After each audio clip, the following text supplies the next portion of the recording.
अखबार देखें, विज्ञापन तो बड़े बड़े हैं और सदन में सरकार ने यह कहा कि 40 लाख करोड़ के एमओयू हुए हैं। अगर 40 लाख करोड़ के एमओयू होंगे तो कम से कम आजमगढ़ में नहीं तो मऊ में नहीं तो जौनपुर नहीं तो बनारस, और बनारस नहीं तो गाजीपुर, बलिया या कम से कम गोरखपुर में इन्वेस्टमेंट तो आया होगा।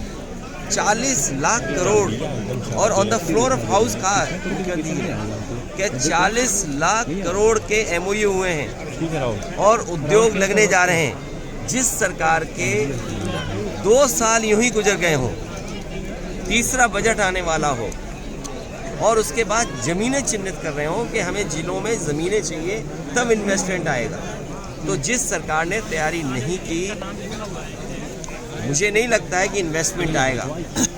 आज बाजार में 70% से ज़्यादा कैश फ्लो कर रहा है, पहले से ज़्यादा कैश आज मार्केट में है।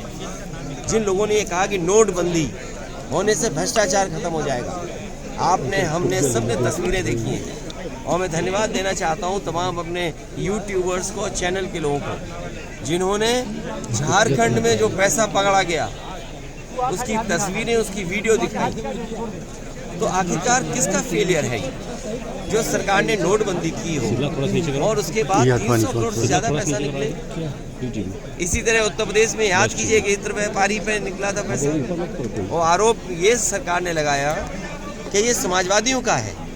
मैं तो बड़ी जिम्मेदारी के साथ आपसे कह रहा हूँ कि चुनाव आने वाला है, ये बीजेपी वालों ने जो आरोप लगाए थे, कम से कम उस इत्र व्यापारी से समाजवादियों की मदद तो कराओ। तो आपकी वो पॉलिसी फेल हो गई, किसान का धान नहीं खरीदा गया, घर घर बेरोजगार बैठे, उन्हें कब नौकरी मिलेगी, और फिर जाति जनगणना कब होगी? सामाजिक न्याय बिना जाति जनगणना के संभव नहीं है। कुछ लोग सब कुछ पा रहे हैं। आप बताइए कि वाइस चांसलर के अपॉइंटमेंट में किसको नौकरी मिल रही है? कौन है लोग वाइस चांसलर, कौन अपॉइंट हो रहे हैं? और वाइस चांसलर जिनको अपॉइंट कर रहे हैं वो कौन लोग नौकरी पा रहे हैं? उसका सरकार के पास क्या जवाब है? तो जो आंकड़े बता रहे हैं देश के, वो आंकड़े दूसरे तरह के हैं। और हमारे मुख्यमंत्री जी कहते हैं कि $1 ट्रिलियन इकोनॉमी बनाएंगे। अंग्रेजी में तो इसलिए बोलते हैं कि आपको समझ में नहीं आए। जैसे उन्होंने कहा जीरो टॉलरेंस कानून व्यवस्था में, इसी गांव के आसपास, इसी विधानसभा के आसपास दूसरी विधानसभा में, बताओ एक राजभर की बेटी के साथ क्या हुआ? क्या जीरो टॉलरेंस इनका जीरो हो गया कि नहीं हो गया? और केवल एक घटना नहीं, आप पूरे उत्तर प्रदेश में देख लीजिए कितनी घटनाएं हो रही हैं। और जब एनसीआरबी का आंकड़ा आता है तो उसमें सबसे ज़्यादा बेटियां, माताएं, बहनों पे कहीं अन्याय हो रहा है तो उत्तर प्रदेश में हो रहा है। और फिर आप ये क्यों भूल जाते हो? अभी शहीद हुए हैं लोग, हमारे फौजी शहीद हुए, और जब शहीदों का शरीर आया, पार्थिव शरीर आया, तो अधिकारियों के निर्देश ये थे कि उस कॉफिन को खोला नहीं जाएगा क्योंकि उसके अंदर कुछ था ही नहीं।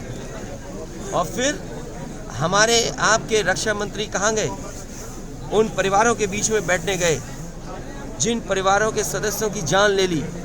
क्या अधिकारियों पे उंगली नहीं खड़ी हुई? प्रश्न नहीं खड़े हुए? जब से इनकी सरकार आई है, सरकार हमें आंकड़े दिखाए, जनता को बताए कि कितने लोगों की जान गई है, शहीद कितने हो गए। वो आंकड़े कहाँ हैं? हर महीने कहीं ना कहीं हमें खबरें मिलती हैं, सुनने को मिलता है कि इसकी जान चली गई। और आज अधिकारियों के ऊपर प्रश्न लग गया है कि जिन लोगों की जान गई है वो कौन लोग हैं? निर्दोष थे। और फिर एनसीआरबी का आंकड़ा पलट गया। आप जब से इनकी सरकार आई है, 1 लाख किसान आत्महत्या कर चुका है। इन तमाम मुद्दों पर सपा का क्या स्टैंड है सर? किस तरह से 1 लाख किसान आत्महत्या कर चुका है। ये तमाम वो सवाल हैं जो समाजवादी पार्टी लगातार जनता के बीच में ले जा रही है। हम अपने कार्यकर्ताओं के माध्यम से जनता तक पहुंचा रहे हैं। संगठन की बैठक करके आने वाले समय में जो चुनौतियां हैं उनको बता रहे हैं। भारतीय जनता पार्टी आएगी तो आपको वोट डालने का अधिकार भी छिन जाएगा। पत्रकार साथियों, सच बोलना, सच चलाना भी आपके लिए मुश्किल हो जाएगा। अगर आपने सच दिखाया तो आप पे मुकदमा हो जाएगा। सीट शेयरिंग का बहुत जल्दी सीट शेयरिंग कोई बड़ा सवाल नहीं है। बड़ा सवाल ये है कि गठबंधन भारतीय जनता पार्टी को हराएगा। देखिए, मैं आपको ये कहता हूँ, स्पॉन्सर मत करिए अपनी न्यूज़। मैंने कहा कि 96% चैनल के हमारे पत्रकार साथी और मालिक एक दिशा में भागते हैं, इसलिए दिशा मत बदलो। सवाल ये है कि क्या घर घर बेरोजगारों को नौकरी मिली कि नहीं मिली, क्या पीड़ित लोगों को न्याय मिलना है कि नहीं मिलना है। सर, जिस गांव में ईवीएम को लेकर के आपका क्या सोचना है सर? जिस तरह ने कहा है कि अपना पाप भूलेंगे, मैं कोई वो नहीं है, ये मैं जानता हूँ आप क्यों चला रहे हो। मुझे अपने चैनल का नाम बता दो सर। ईवीएम चैनल का नाम बताएं, ये नाम बता दे साथी। ईवीएम पे सर आपका क्या कहना है? देखिए, आपको बजट कितना मिलता है, बजट के हिसाब से आप बोलते हो। आपको थोड़ी शर्म आनी चाहिए। जब मैं ये बात कहूँ कि 1 लाख किसान आत्महत्या कर चुका है 9 साल में, तो उसका जवाब है कि आप भारत 24 पर और जो कश्मीर में हुआ है, आप भरोसा दिलाना चाहते हो, भरोसा जीतना चाहते हो। क्या आपके फौज के लोगों ने नहीं जान ले ली, निर्दोष लोगों की, सिविलियंस की जान ले ली?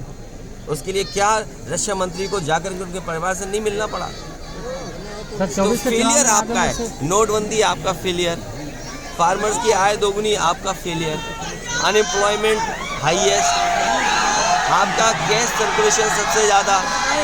आप क्या दिखाना चाहते हो? और 80 करोड़ लोगों को आपको राशन देना पड़ रहा है। सर, जनता इन फेलियर को क्यों नहीं समझ पा रही है? ये समझेगी क्योंकि हमारे साथी कुछ और समझाना चाहते हैं। सर, 24 के चुनाव को लेकर आजमगढ़ से सपा के जी सर, जी बताएं सर, जनता क्यों नहीं समझ रही? जनता समझेगी और बहुत करीब पहुंच करके समाजवादी पीछे रह गई, वरना समाजवादियों को तो जनता ने समर्थन दे दिया था।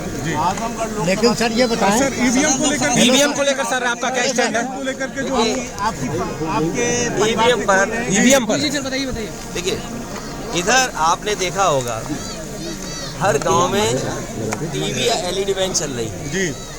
हमारे प्रधान दुखी हैं कि उनकी जेब से पैसा लिया जा रहा है। हमारे जनप्रतिनिधि परेशान है कि उनकी जानकारी में नहीं। चुन गई पार्टी दूसरी, वोट मांगा जा रहा दूसरे का। दुनिया में अगर विकसित भारत बनाना चाहते हैं आप, तो विकसित देशों की आपको कुछ तो चीज़ें अपनानी पड़ेंगी। अगर विकसित देश अमेरिका है, विकसित देश जापान है, विकसित देश जर्मनी है, और विकसित देश अगर इंग्लैंड मानता है अपने आप को, और दुनिया में बहुत सारे देश हैं, आप अपने देश को विकसित बनाना चाहते हैं तो सबसे पहले अपने लोकतंत्र पे लोगों का भरोसा जगाइए। और जो विकसित देश कर रहे हैं, जर्मनी के सबसे बड़े कोर्ट ने ये कहा कि अगर ईवीएम से वोट पड़ेगा तो वो अनकॉन्स्टिट्यूशनल होगा। क्या हम उस दिशा में काम करने जा रहे हैं? इसीलिए समाजवादी पार्टी का मानना है बीजेपी हटाओ, लोकतंत्र बचाओ, ईवीएम अपने आप हट जाएगी। सर, 24 के चुनाव को लेकर आजमगढ़ में सपा किसको लेके आ रहे हैं? तुम्हारा चैनल ही जाने किस दिशा में जा रहा है। सर ये बताएं, सिग्नल किसी और सैटेलाइट से कनेक्ट सर, बीजेपी सांसद निरहुआ ने बयान दिया है कि आजमगढ़ 24 में अगर अखिलेश आएंगे तो चुनाव मुकाबला अच्छा होगा। मुकाबला अच्छा कौन होगा। कह रहा है? बीजेपी सांसद आजमगढ़ आज ही बयान दिया। देखिए, मजा किसको आएगा? मजा तुम तो नहीं लेना चाहते हो। नहीं सर, बयान है मेरे पास। अच्छा, बयान है तो कोई बात नहीं, बयान अपने पास रखिए, रिकॉर्ड किए और खूब चलाइए आप। देखिए, जनता तय करेगी। आप जिस पूर्वांचल एक्सप्रेसवे पे आते हैं, क्या उस गुणवत्ता से बना? आप में से जितने पत्रकार साथी खड़े हो, मैं फिर कहता हूँ, और गूगल पे देख करके या वेबसाइट पे देख करके ऑफिशियल रिकॉर्ड निकालना। मुख्यमंत्री जी ने सदन में ये कहा कि जो गोरखपुर बैंक है वो 3000 करोड़ का बन रहा है। सच्चाई है कि वो 6000 करोड़ का है। तो सोचिए आप, 90 किलोमीटर सड़क 6000 करोड़ की बन रही, और कब बन जानी चाहिए थी, आज तक नहीं बन पाई। ये सवाल ही नहीं आपके लिए। सर जिस गांव में आए हैं उस गांव की सड़कें बड़ी अच्छी। सरकार बनेगी तो और अच्छे होंगे। मंदिर उद्घाटन से निमंत्रण आया आपको? भगवान से किसी का निमंत्रण नहीं आता, भगवान अपने आप बुलाते हैं। आप जा रहे हैं? आप जाएंगे? भगवान, आपको पता है कि भगवान ने बुलाया हमें, और जब तुम्हें बुलाएंगे भगवान, हमें भी नहीं पता होगा। तो अगर भगवान का बुलावा आ जाए तुम्हारे लिए तो हमें पता होगा। सर खड़गे जी और सोनिया जी को बुलाया गया बुलावा एक मिनट सर, आएगा भैया, तो दूसरे को भी जाएंगे। टाइम देंगे हम आप उसी लोग? परंपरा के लोग हैं, सर एक बात बताएं, हम उसी परंपरा। सर एक बात बताएं, देखिए पीडीए के लोगों की मुलायम सिंह के कुछ नहीं है। जमाने में जो कांग्रेस जो यहाँ की आपकी स्थिति थी, वो एक संगठन वो क्यों आज नहीं उतने बार दिखाई दे रहा है? बिल्कुल सही आपको बिल्कुल सही, देखने में नहीं मिलता नहीं मिलता है सर। देखने में अच्छा परिणाम आएगा इस बार। नहीं देखिए वो परिणाम की बात नहीं कर रहा हूँ, जो जनता के मुद्दों की बात कर रहा हूँ, जनता के जो मुद्दों पे बल पे ही आप आए थे। काम कर रही है, लड़ रही है, और आपको आगे आने वाले समय में परिणाम मैं ये नहीं कह रहा हूँ सर, मैं ये कह रहा हूँ मुलायम सिंह के जमाने निर्विवाद रूप से आप सबसे लोकप्रिय मुख्यमंत्रियों में से हैं उत्तर प्रदेश के। और सर हमें ये बताएं कि जिस तरह से समाजवादी पार्टी ने आपके कार्यकाल में काम किया, क्या फिर वो समय फिर से उत्तर प्रदेश में आने वाला है कि नहीं? तय करेंगे। और मैंने आपसे कहा कि गठबंधन हराएगा, बीजेपी हारेगी, और गठबंधन बीजेपी को हराने जा रहा है। Thank you sir. धन्यवाद। चलिए बहुत धन्यवाद।